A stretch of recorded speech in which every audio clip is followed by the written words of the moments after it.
be, there you go. Okay.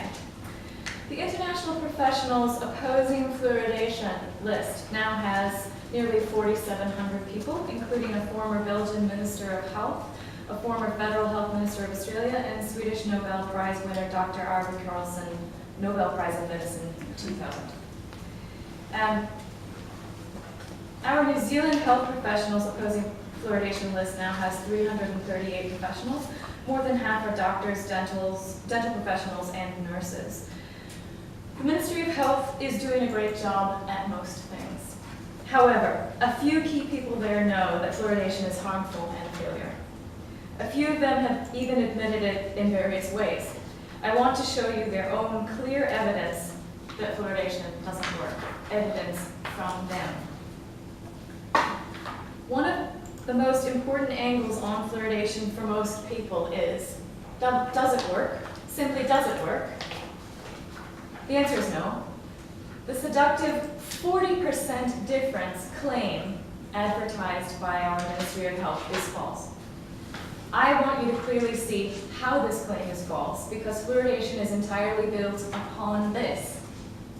There are only a few individuals at the Ministry of Health who have manipulated some of their useless, misleading, and inferior I data. think we want to be careful just about some of the words we use about misleading. I'm talking about the data. Yeah, I'm just asking you to put your case. Okay. To advertise this seductive number. These salespeople have been calling the shots. They've deliberately not advertised their own superior data to show 40% or more in our favor, showing that fluoridation does not work. We use the Ministry of Health's own database of thousands of New Zealand children and the Ministry's own calculation methods to turn the tables back on them. They used a single tiny study from 2008, published 2009, with messy and unclear data, and have been calling it 40% magic ever since. This is what they're advertising. This is how they're selling you. The big secret is in plain sight in the published New Zealand school dental records annually.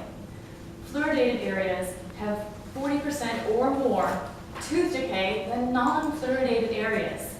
You've been told the reverse. I volunteer to do this because it's incompetence at best and fraud at worst. Let's take a look. This graph, if you go through, if you can see it better in front of you, it's in here. This graph shows how we turn the tables on that 40% number against the Ministry of Health claim. The Ministry of Health's way of manipulating numbers can also be used in the reverse. This graph has the statistics that the Ministry of Health released 2 weeks ago. They are the most up-to-date data available. There are 47,000 children represented in this graph, all age 5s in New Zealand. All of these New Zealand areas are fluoridated, except non-fluoridated Christchurch and Canterbury. You can see that all of the fluoridated areas have more fillings than non-fluoridated Christchurch and Canterbury. And one of them has 44% more tooth decay. Its population is the same size as Canterbury and Christchurch group.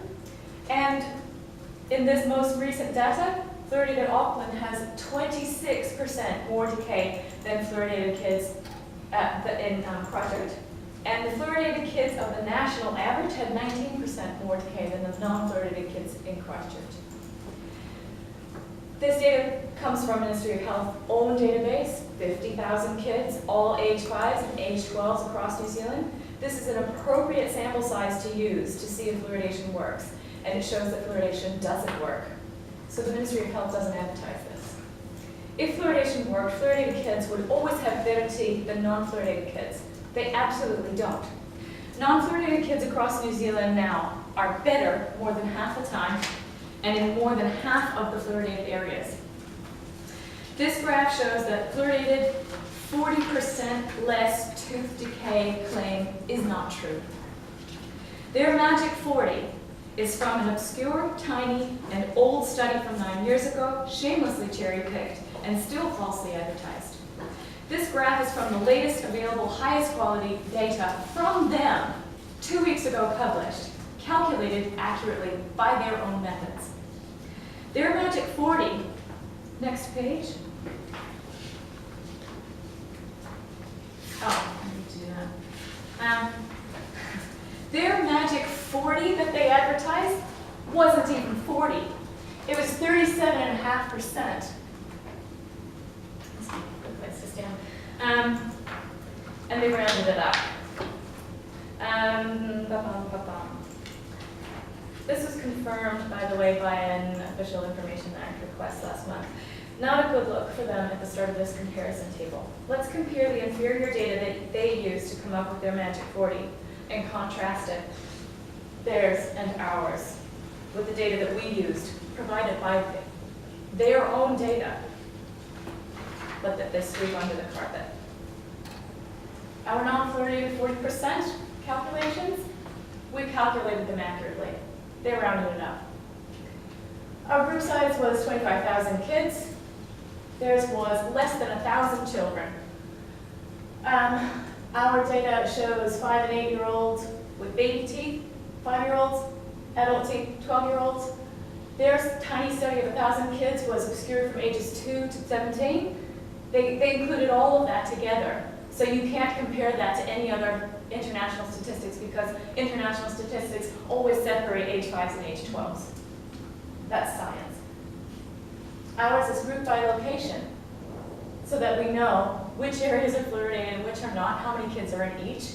They haven't indicated on their survey how many kids were in each area.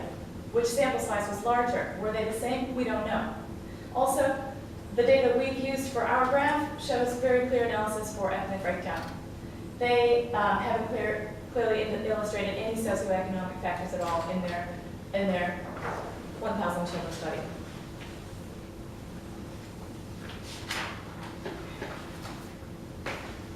Also, that survey, our oral health survey published in 2009 from data from 2008, states clearly in the text that it shouldn't be used as a fluoridation study. If you want to read that quote, it's in my written submission. If you're interested in how that magic 40% is calculated, you can see how they crunch the numbers in my written submission as well. We did it the same way they did it to make our point that we can turn the tables on them. And it's a ridiculous way to manipulate statistics. It's an embarrassment for me to present this information in our favor because I know that these differences are tiny and they're trying to advertise it as this impressive figure of 40%. When I've turned the tables, I'm embarrassed. It's a ridiculous way to manipulate these statistics. What does 40% less tooth decay even mean? What does that look like? This is the most shocking thing of all. Dental professionals know that the figures used above to calculate the false, to calculate these 40% statistically meaningless. This impressive sounding number, 40%, is used to deceive lay people and politicians. 40%, they think that refers to the number of children or the number of teeth in a mouth. 40%, that's so impressive. 40% is not kids in a room, it's not teeth in a mouth, it's actually this. The imaginary Zach decay is recorded as 1 filled tooth, Ann's is recorded as 2 filled teeth. Even though Zach clearly has more decay, this raises the average rate of fillings in Ann's town. This goes both ways, and dentists know that these measurements and tiny recorded differences are meaningless. It only matters when the numbers are very different, and they're not. In New Zealand, they're not. Not for the most part. And remember, in New Zealand, non-fluoridated places are actually better most of the time.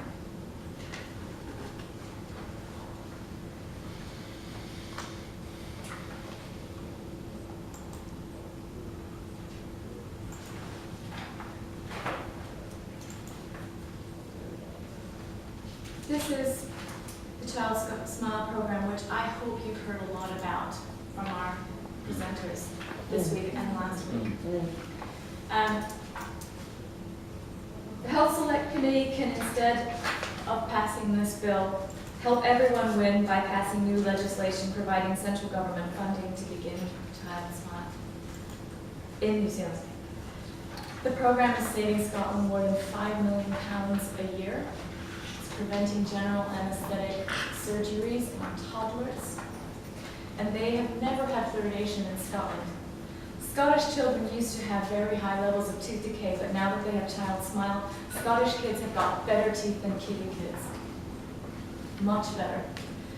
The blue line is where Scottish kids' tooth decay was very high before child smile.